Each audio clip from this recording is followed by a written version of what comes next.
Hello everyone, good afternoon and welcome back to my new blog. বিকেল 6টা বেজে গেছে, কিন্তু সূর্যি মামার তেজ এখনও কমেনি। আজকাল সকাল 7টা বাজতে না বাজতেই যা তেজ নিয়ে ওঠে, সেই তেজ কিছুটা কমতে বিকেল আবার গড়িয়ে আসে, মানে বিকেল 7টা বেজে যায়, কিছুটা তেজ কমে আসে।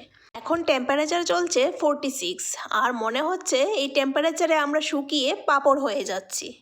সত্যি এরকমই মনে হচ্ছে, যা টেম্পারেচার এখন, আর এই টেম্পারেচার যদি আরও কিছুদিন থাকে সবাই অসুস্থ হয়ে যাবে।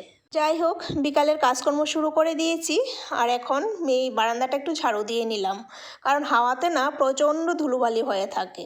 ঘরের দরজা জানালা তো দিনের বেলা বন্ধই থাকে, তার জন্য ঘরের ভিতরে এত একটা ধুলো হয় না, কারণ দিনে তো প্রচণ্ড রৌদ্রের হিট, তার জন্য দরজা জানালা যদি বন্ধ না রাখি বাইরের সমস্ত গরম হাওয়া ভিতরে ঢোকে।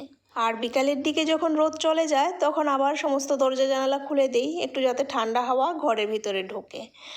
তারপর চলে আসলাম গাছগুলিতে একটু জল দিতে। গাছগুলির ভীষণ খারাপ অবস্থা, 2 বেলা জল দিয়েও টিকিয়ে রাখতে পারছি না। সকালবেলা কিন্তু একবার জল দেওয়া হয়েছে, তারপরেও রৌদ্রের তেজে গাছগুলি যেন একদম ঢলে গেছিলো।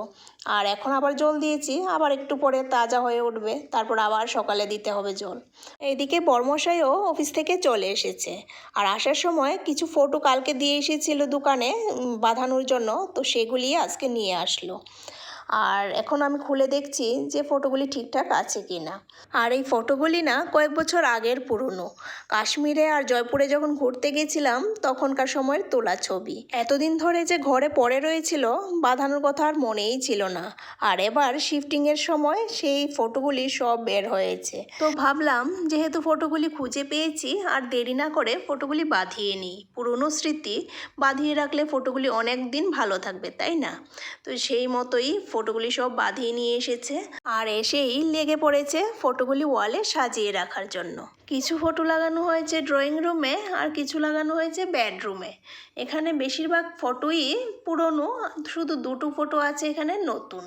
আর এই ছবিগুলির সাথে অনেক পুরনো স্মৃতি জড়িয়ে আছে। ভবিষ্যতে এই ফটোগুলি দেখেও পুরনো দিনের কথাগুলি আমরা মনে করতে পারবো, তাই না? তাহলে চলো, আজকে ভিডিওটা এই পর্যন্তই। তোমরা সবাই সুস্থ থেকো, ভালো থেকো। আবার দেখা হবে তোমাদের সাথে নতুন দিনে নতুন আরেকটা ভিডিওর সাথে। বাই।